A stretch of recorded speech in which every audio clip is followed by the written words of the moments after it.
Ang mga napakalaking kaganapan na may makasaysayang kahalagahan ay nagaganap sa harap mismo ng ating mga mata.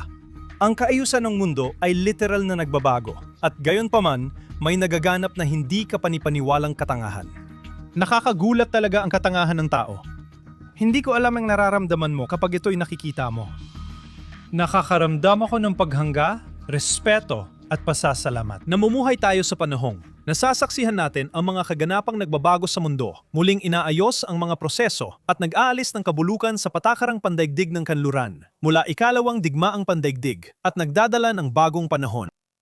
Sa halip na tanggapin ito, tayong nais ng bagong bukas ay may mga taong lumalabas sa kalsada na may sakit at baluktot ang pag-iisip. Ang mga taong ginagawang idolo ang mamamatay tao, rasista at homopobikong ito. Mga taong pinipili ang bandila ng pang-aapi at totalitarianismo, sumisigaw ng mapanirang panawagan at tinatakpan ang muka ng simbolo ng relihiyosong paghahari na di nila naunawaan.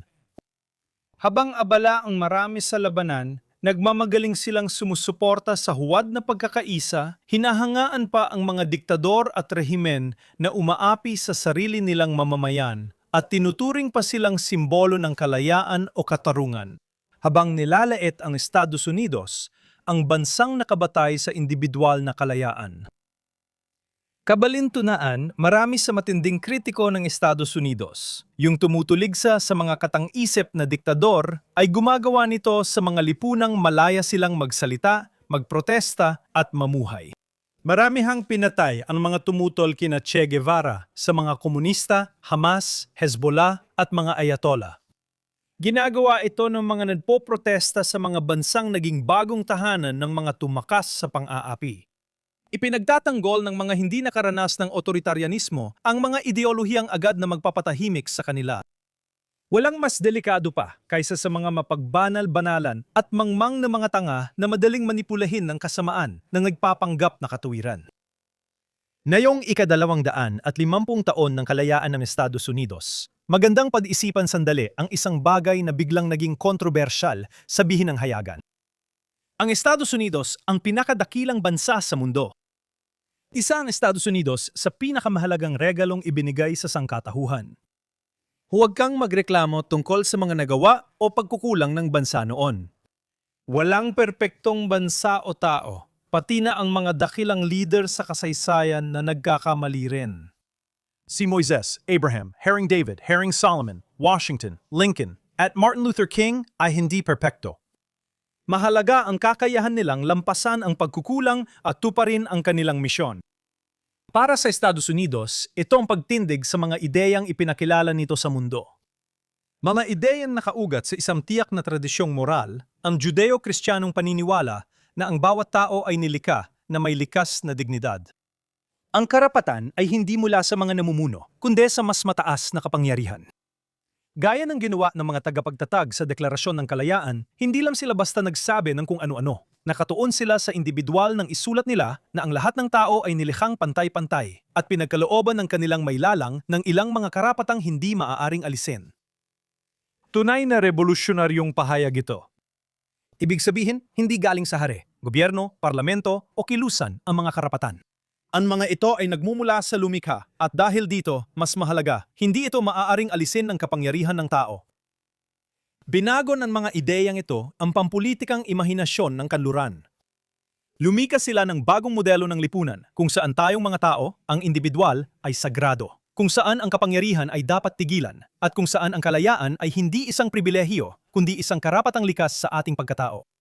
Sa halip na magdiwang, nagpapanggap ng tapang at walang takot ang mga spoiled na bata. Kung totoong hindi demokratikong bansa ito, ang mga nagrereklamo laban sa katang-isip na hari ay mapupunta sa gulag, kampo para sa muling edukasyon o bigla na lang mawawala. Sa halip, kayo'y duwag na nagmamartsa, tinatakpan ng muka, may hikaw sa ilong at asul na buhok, iwagayway ang walang kwentang placard at bandila ng kabaliwan. Nakakatawa, nakita ko ito bago mag-record, ipinost ni David J. Harris Jr. Nakalagay doon mga babaeng taga-kanluran na nagko-cosplay bilang revolusyonaryo. Saktong-sakto ang paglalarawan. Imbes na tumira sa mga lugar na parang imburnal gaya ng Cuba o Venezuela, nasa kafe at mamahaling restoran kayo, kung saan naroon ang masisipag na taong tumakas mula mismo sa mga lugar na gusto ninyong tularan. Kung wala ang Estados Unidos, maaring naging Aleman o mas masahol pa, Ruso at komunista ang Europa. Kung wala ang Estados Unidos, magkaiba sana ang mapa ng mundo ngayon. Ang Asya sana ay nanatili sa ilalim ng militaristikong pamumuno ng Hapon o ng komunistang Chino, gaya ng sa Hilagang Korea. Napakaraming tao ang mabubuhay sa ilalim ng mga sistemang binubura ang pagkakakilanlan ng bawat isa, binubura ang pinagmulan at winawasak ang buong kultura. Hindi lang nagdepensa ang Estados Unidos sa sarili. Ipinagtanggol nito ang posibilidad ng malalayang lipunan kahit saan. Pinahahalagahan namin yan dito sa Israel. Sa amin sa Israel, hindi ito basta teorya. Alam namin ang epekto ng Islam sa mga tao dito. Alam namin kung paano nila tratuhin ang mga walang kalaban-labang minorya. Hindi tulad ng propagandang ipinababaha sa inyo, karamihan sa mamamayan ng Israel ay inapo ng pamilyang tumakas mula sa mga lugar sa gitnang silangan na nasakop ng Islam. Alam namin kung gaano kahalaga ang may kakamping kapareho ng aming pinahahalagahan. Mas nais naming makipag-partner sa bansang, inuuna ang dangal ng bawat isa kaysa sa kapangyarihan ng iisang pinuno. Kaya kahit magulo, watak-watak at baligtad ang moralidad ng mundo, nananatiling haligi ang Estados Unidos. Hindi dahil perpekto, kundi dahil nakaugat ito sa mga prinsipyong nag-angat sa mas maraming tao mula sa pang-aapi kaysa sa ibang ideolohiya sa kasaysayan. Tingnan mo rin ang alternatibo sa ibang liberal na bansa sa kanluran. Mga bansang may maraming patakarang talunan mula pagkatapos ng Cold War. Dahil itong mga bansang ito, tulad ng Canada, Pransya, Espanya, Norwegia, Netherlands, Australia, United Kingdom, Switzerland, Austria at Finland. Itong mga bansang abala sa karapatang pantao ay bumoto ngayong linggo sa UN para italaga ang Islamic Republic of Iran bilang pinuno ng komite tungkol sa karapatan ng kababaihan, karapatang pantao at pagpigil sa terorismo. Hindi ako nagbibiro pagpigil sa terorismo. Sa totoo lang, natutunan na nila ito mula sa atin nitong nakaraang 2 taon at kalahati. Pero pinili rin ng mga bansang ito na ihalal ang China, Cuba, Nicaragua, Sudan at Saudi Arabia sa komite ng UN na nangangasiwa sa gawain ng mga grupong pangkarapatang pantao sa United Nations. Hindi ba't maganda yon? Ilang taon nang gumagawa ang Iran ng kalupitan, teroristang atake at pinopondohan ang mga terorista sa kanluran. Tinanggap at ginawang normal ito ng mga Europeo. Tahimik ang mga grupong pangkarapatang pantao. Lagi nilang pinupuna ang mga madaling target. Lagi na lang inaatake ang demokrasya ng kanluran at laging pinapawalang sala ang mga terorista. Sinakop ng proxy teroristang grupo ng Iran ang Lebanon, ngunit hindi ito kinuwestiyon o pinatawan ng sanksyon ng Pransya. Pero kapag nagpasa ng batas ang Israel para bitayin ang terorista, maingay agad ang mga batikos. Ipinagdiwang ng United Nations ang ika-47 anibersaryo ng Rebolusyong Iranian. Lagi nitong itinatampok ang mga issue laban sa Israel. Pinaalala namin na ang tanging lugar sa gitnang silangan na hindi inaalisan ng mga Arabo ng maramihan ay ang Israel. Pwede mong sabihin ang gusto mo tungkol sa Israel, pero malinaw ang mga katotohanan. Pwede nating palampasin muna ang katotohanan ng ibang kanluraning liberal na demokrasya ay nanood lang at hindi sumali sa digmaan laban sa mga rehimeng terorista. Hindi katanggap-tanggap kung paano nila ginantimpalaan ang mga bansang ito habang may papanggap silang nirerespeto ang mga prinsipyong mahalaga sa liberal na demokrasya. Matagal nang ginagawang normal ng kanluran ang pagtanggap sa mga bansang may sakit at baluktot. Nakikilahok sa laro ng pagbabahagi ng baluktot na halaga ang mga organisasyong ito. Sabik binabatikos ang Israel habang nililinis ang pangalan ng ibang bansa. Ginagawang normal ang Iran kahit pinapatay nito ang sarili nitong mga mamamayan. At ang mga bansang gumagawa nito hindi pabor sa atin. At sa totoo lang, ayokong mapasama sila sa panig natin. Ito ang kabataan natin sa Israel ngayon. Sila ay puno ng pagmamalaki, malakas, nakatuon at marunong magpasalamat. Ganito ang kabataan natin 80 taon na ang lumipas. Maaring mangyari rin sa atin ang tulad ng nangyari sa Nova Festival noong Oktubre 7. Kung tutusin, ang Oktubre 7 ay paalala ng akala nating bahagi na ng nakaraan. Sa totoo lang, dapat talaga tayong maging lubos na nagpapasalamat. Dapat tayong magpasalamat sa mga komento ng Put sa mga Hudyo na marami sa inyo ang inilalagay sa mga komento. Yung iba sa inyo, pati dito sa comment section, nag-iwan pa ng ganung mga komento. Ito ang araw-araw na paalala ng lumipas na panahon. Hindi nilalayong baguhin ng aking nilalaman ang isip ng mga tao dahil alam kong hindi naman mangyayari yon. Nilalayon nitong patatagin ang mga taong alam na ang katotohanan.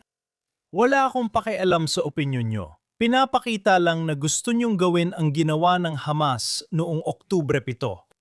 Nang sirain nila ang hangganan ng Israel sa araw na yon, pinalaya rin nila ang baluktot at baliw, napot na matagal ng kinikimkim ng marami sa inyo sa inyong tiwaling kaluluwa. Tulad ng Espanya, na masigasig sa pagkondena sa Israel at kritikal sa mga Israeli na nagdiriwang ng araw ng pagpatay sa Goy. Sandali, pasensya na, kasalanan ko yon. Hindi kami yon. Meron silang taon ng linggo ng Mater Judios, na literal na nangangahulugang linggo ng pangpatay sa mga Hudyo. Isang tradisyong daan-daang taon na sa hilagang probinsya ng Leon sa Espanya, kung saan umiinom ang mga tao ng isang partikular na alak tuwing kanilang pista ng Pasko ng pagkabuhay. Tanggap iyon sa Europa. Sana'y huwag pahintulutan ng Diyos na gawin yon ng mga mohel na Hudyo, na nagsasagawa ng tradisyong Hudyo na Brit sa Belgium. Doon, sila'y inuusig dahil sa gawain yon. Ay, teka, hindi inuusig, kundi kinakasuhan ang ibig kong sabihin. Wala talaga akong pakialam dito sa pagpapanggap nila. Ngayon, hindi na tayo madaling susuko sa gabing iyon. Hinaharap natin ang mga kalabang mas marami at mas malaki ang teritoryo kaysa sa atin, na nang-aapi ng mga minorya na ngayon ay nagdurusa. May kasamang pagdadismaya na hindi na nila magagawa iyon sa atin ngayon. Kaya lintik silang lahat. Mas mabuti nang kondenahin nila tayo bilang mga Sionista kaysa pagluksaan nila tayo bilang mga biktima. At tingnan mo ito, Gaza, Lebanon, Syria, Yemen, Iran. Mamalarawan ng ganap na pagkawasak. Tingnan mabuti at tandaan mo. Hindi na babalik ang mga panahong tayo'y walang kalaban-labang biktima ng pogrom sa Europa at mga bansang Arabo. Lahat ng nagkokomento kung gaano kinasusuklaman ng Israel ngayon, parang mga lolo't lola sa tuhod ninyo lang. Hindi na bago yan. Alam mo ba kung sino pa ang mga namuwi sa atin? Sila. Hulan mo? Nakalimutan na nila. Hindi na rin nila tayo kinaiinisan mayon. Wala na sila, pero hindi na rin nila tayo galit. Pumila ka na rin sa hanay ng mga napupot. Matagal na kami dito, tapos basta ka na lang umalis. Hindi lang ito tungkol sa gobyerno.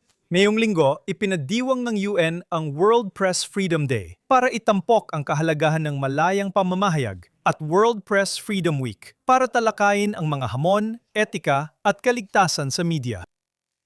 At ngayong linggo, pangunahing kinondena nila ang mga otoritaryan na rehimen at syempre ang militar ng Israel dahil sa record na dami ng mga namatay na mamamahayag at panunupil.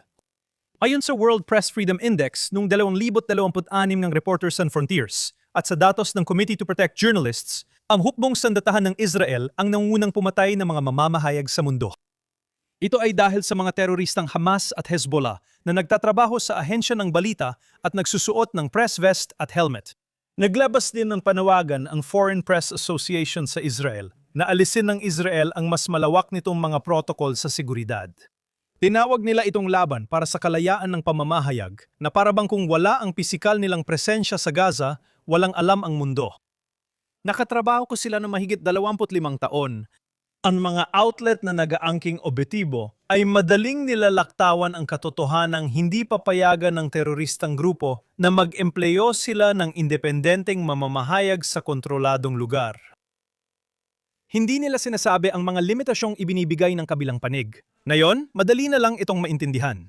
Napakalinaw para sa kahit sinong may isip na kung ikaw ay isang teroristang kumokontrol sa isang lugar, hindi mo hahayaang may kahit sinong malayang gumalaw doon. Kaya hindi nila kailanman inaamin sa mga lokal na taong ina-empleyo nila na ginagamit nila ang immunity na ibinibigay sa kanila ng mga sasakyan ng press, halimbawa, para maglipat ng armas at mga terorista at makipaglaban sa Israel sa mga combat zone.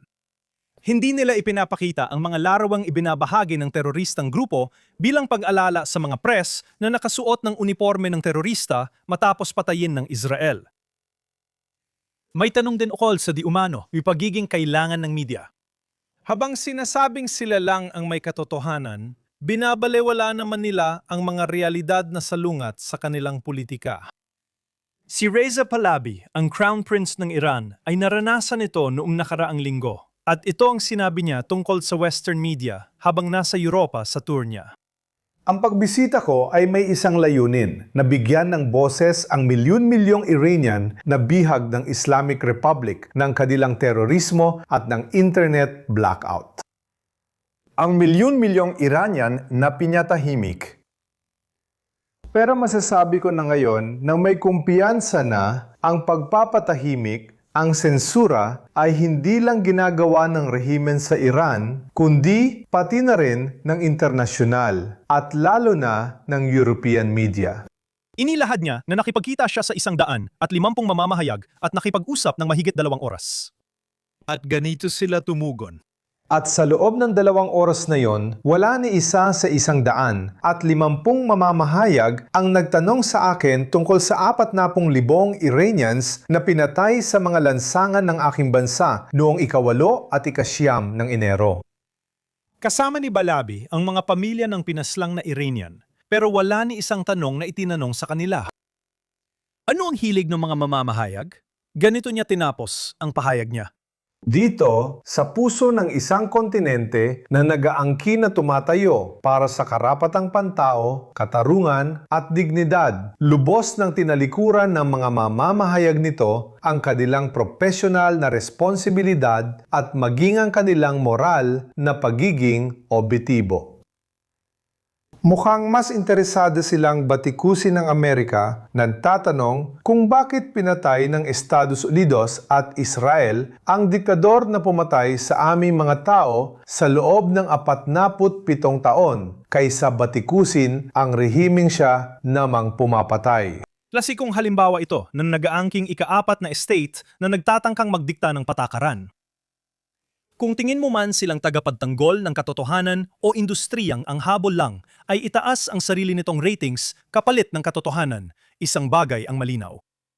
Hindi lang nagbabalita ang mga higanteng ito ng balita, pilit nilang ipinipilit ang kanilang opinyon sa ating lahat. Kaya di na nakakagulat kapag may mga headline na nagbibigay lang ng parte ng impormasyon at hindi ng buong detalye. Pumasok ang Hezbollah sa mga ipinagbabawal na lugar, nalabag sa kasunduan sa tigil putukan o naghahanda silang magpaputok ng misil sa Israel. Lumilika ang media ng impresyon ng katotohanan dahil alam nilang madalas headline lang ang binabasa ng tao. Dahil sa dami ng negatibong balita, hinuhubog nila ang tingin mo sa kung ano ang nangyayari at sa totoo lang, niloloko ka lang nila. Pero hindi tulad nun, pwede na natin silang sitahin dito. Huminga tayo ng malalim, mag-relax, at ituloy natin habang tinitingnan ang mga kaganapan na yung linggo. Sa gyera sa Iran, tila nasa gitna tayo ng hindi matatag na sitwasyon. Parang natigil na ang negosasyon. Kunyari tuloy pa, pero walang nangyayari o resulta. Diplomatikong palabas ito na walang script. Habang humihinto ang political na usapan, gumagana ang economic pressure. Ang mga sanction, restriksyon at financial isolation ay hindi lang simboliko. Tinutudo nila ang pressure at unti-unting pinahihirapan ng Iran. Binababago nila ang estratehikong kalagayan nang hindi nagpapaputok ng kahit isang bala. At sa pagitan ng negosasyong wala nang pupuntahan at posibilidad ng malaking digmaan, itinutulak ng Estados Unidos ang gitnang landas na manyobra. Nag-anunsyo ang Washington ng operasyon para sagipin ang mga tanker, mga komersyal na barkong naipit sa kipot ng Hormuz. Sa unang tingin, technical ang misyon, ngunit estratehikong mensahe ito. Sinusubukan muling buksan ang kipot sa pangalan ng kalayaan sa paglalayag na isa sa mga pangunahing prinsipyo ng pandaigdigang kaayusan, pero hindi tinatanggal ang ekonomikong pagkubkob sa Iran. Mahalaga ito dahil ginagawa ng mga Amerikano para sa buong mundo, hindi lang para sa sarili nila. May sarili na silang pinagkukunan ng langis. Kaya kung may mangyari dito at kung ipagpapatuloy ito ng mga Iranian, ang Estados Unidos ay lumalaban para sa buong mundo. Ito ay tunay na katalinuhan. At ngayon, muli na namang nangyayari ang ganitong pattern at nasa mga Iranian na naman ang susunod na hakbang. May palugit si Trump hanggang susunod na merciless, kaya hintayin natin. Maaring pumili ang Tehran ng pagpipigil o hamunin ang Estados Unidos, hindi sa hayagang komprontasyon, kundi sa maling kalkulasyon, pagsubok, pang-udyok o simpleng hakbang lampas sa dapat. Malay natin? Walang may inaasahan na pag-atake sa United Arab Emirates noong nakaraang linggo. Iyon ang nagiging dahilan kung bakit ang hindi matatag na gitnang silangan ay nagiging mas malaking usapin. Ang mga tunay na makasaysayang pangyayari ay hindi nangyayari sa bilis ng mga TikTok clip o kahit sa takbo ng isang news cycle. Babalikan ko ang sinabi ko nung nakaraang buwan nang nagsisimula pa lang ang tigil putukan. Sa kanluran, sanay tayo sa lipunang nakaayon sa agarang kasiyahan. Walang paghihintay, walang proseso, basta dito at ngayon lang. Kapag may bagay na nangangailangan ng oras, kapag ito ay dahan-dahang nangyayari o nangangailangan ng pasensya, hindi natin ito natitiis. Hindi ganun ang proseso. Ang kasaysayan ay hindi umaandar ayon sa gusto mo at hindi ito lumalaktaw sa katapusan. Dahan-dahan at di inaasahan ang pag-usad nito. Iyan ang buong laro, oras. Ganun din sa Gaza at Lebanon. Nabubuhay ang Gaza sa sarili nitong nakabiting realidad. May tigil putukan na sa papel, pero hindi pantay ang aktual na pagpapatupad nito. Malawakang kumapasok ang tulong, pero hindi lumalabas ang mga armas. Andiyan pa ang Hamas, pero mahina na, halos di naramdam. Teritoryo itong sapat lang para hindi bumagsak, pero kulang para maresolba ang anuman. Isang nakapirming balanse. Habang sinusubukan ng Hamas na panatilihin ang kanilang kontrol, 44,000 na taga-Gaza na ang lumisan mula sa Gaza Strip sa pamamagitan ng mga tawiran sa lupa hanggang ngayon. Kapag pinag-uusapan mo ang Free Gaza, ang meron ka ay Flee Gaza. Patuloy ang pagsisikap ng Israel at inanunsyo nito na natapos na nito ang pagsira sa infrastruktura ng Hamas sa Beit Kanun, kapwa sa ibabaw at ilalim ng lupa matapos ang 2.5 taon. Nagbibigay lang ito ng ideya kung gaano kalaki ang ipinuhunan nila sa mga infrastrukturang ito sa ilalim ng lupa sa Gaza Strip. Ang Lebanon din ay nabubuhay sa ganitong hindi matatag na kalagayan. Naghihintay kami sa pagsisimula ng negosasyon sa Lebanon, kahit alam naming hindi nito kayang ipatupad ang mga desisyon nito. Linggo-linggo, natutuklasan namin ang mga lagusan, armas at infrastruktura na handang gamitin sa pag-atake sa amin. Noong Miyerkules ng gabi, pinatay ng Israel ang tagapag-ugnay ng terorismo ng Iran sa Hezbollah, pinuno ng Radwan Force na nagpaplano ng pag-atake sa Israel. Palatandaan nito na hindi na maulit ang mga bagay na tiniis namin bago Oktubre 7. Kung iniisip mong hindi mo problema ang gitnang silangan at hindi mo hindigmaan ito, bago ako magpaalam, may iiwan akong kaisipan mula sa eksperto sa usaping Arabo na si Edith Barr, na nabanggit ko na rin dito dati. Nanggangahulugan ito ng mas malalim na usapin kaysa geopolitics. Ito ay tungkol sa sikolohiya ng kasalukuyan. Sa isang post, nagbigay siya ng paghahambing na nagtutulak sa atin na tingnan ng mas mahinahon ang mga agos ng ideolohiyang humuhubog sa kanluran. Pinaalala niya na ang mga kilusan para sa katarungang panlipunan na yon ay may ibang tawag noon sa ibang bahagi ng mundo. Ganito ay sinagawa ang Rebolusyong Iranian. Direktang ikinokonekta ni Barr si Ayatollah Khamenei noong 1979 at 79 sa bagong henerasyon ng mga aktivistang pampolitika sa kanluran at binabanggit ang pamilyar na estratehiya. Naintindihan ni Khomeini na para gawing di matatag ang lipunan ng alyansang kanluranin, hindi sa teolohiya magsisimula. Nagsisimula ka sa pangako. Libreng kuryente, libreng tubig, hustisya para sa mahihirap, digmaan laban sa korupsyon, isang pangarap na binalot sa salitang libre. Pamilyar ba yan? Noong 2026, si Zoran Mamdani, ang alkalde ng New York, ay nangakong magbibigay ng libreng pabahay, libreng transportasyon, katarungang panlipunan, at digmaan laban sa mayayaman. Dinamit ni Khomeini ang kaliwang grupo sa Iran para makuha ang kapangyarihan, tapos nilansag niya rin ito. Ginagamit ni Mamdani ang woke na henerasyon para kontrolin ang pamahalaan ng New York. Sa tingin mo, saan ito hahantong? Ito ang Red-Green Alliance sa rurok nito, isang matinding ideolohiya na nagkukubli bilang panlipunang pag-unlad. Ipinaalala rin ni Edith na noong 1979 inisip ng maraming kanluraning intelektual na si Khomeini ay sagisag ng kalayaan at modernismo. Saka lamang nila naunawaan kung ano talaga ang nabuo. Hindi palaging inuulit ng kasaysayan ang parehong simbolo. Minsan, nag-iiba lang ito ng wika, slogan at target na tagapakinig. Iniwan tayo ni Edith Barr ng ganito. Ang tanong ay, hindi kung magiging Tehran ang New York. Bakit pa ulit-ulit na nahuhumaling ang mga intelektual sa kanluran sa parehong ideological na mekanismo, gamit lang bagong slogan? Ito ay tanong na maaari mong pag-isipan hanggang sa susunod na pagkakataon. Salamat sa pagsama. Ako si Daniel Seaman at ito ang Straight Up sa JNS TV mula Jerusalem, Israel.